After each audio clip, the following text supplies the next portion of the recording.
నాగారంలో చిన్న వర్క్ ఉండే నేను వెళ్ళొస్తుంటే రోడ్డు పక్క బండి పడింది.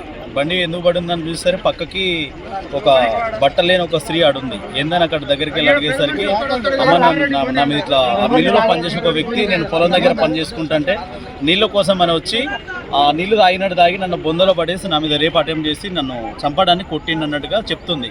ఆ ఒంటి మీద బట్టలు కూడా లేవు. వెంటనే ఒక బండిని కింద పడేసి ఆ బండికి షార్ట్గా ఉంటే వంగుతుంటే బండిలో ఒక టవల్ ఉంటే తీసాము మీద కప్పి వాటర్ బాటిల్ తెప్పించిన. వెంటనే ఇటు ఎస్ఐ గారికి అటు అంబులెన్స్ కాల్ చేయగానే వచ్చింది. ఆమెను క్లియర్ అడిగితే చెప్పింది ఏంటంటే నా మీద అటెంప్ట్ చేసి నన్ను ఆల్మోస్ట్ చంపడానికి చేసినట్టుగా చేసిండు. ఫస్ట్ మాత్రం ఫిజికల్ అటెంప్ట్ జరిగింది. రేప్ అటెంప్ట్ ఏదైతే ఉందో అది జరిగిన తర్వాత వాడు తాగి ఉన్నాడంట.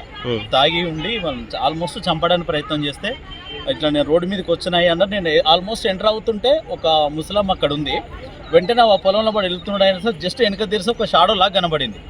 ఇప్పుడు ఆయన వెనక పరిగెడుతున్న ఈమెకు ప్రాబ్లం ఉందని చెప్పి ఒక వాటర్ బాటిల్ తెప్పించి వెంటనే ఆమెకి ఇటు ఎస్ఐ గారికి అటు అంబులెన్స్ ఇన్ఫార్మ్ చేయగానే వాళ్ళు వచ్చారు. వెంటనే ఆమె యాక్షన్ తీసుకున్నారు జరిగిన విషయం. అసలైన తొలి వెలుగు.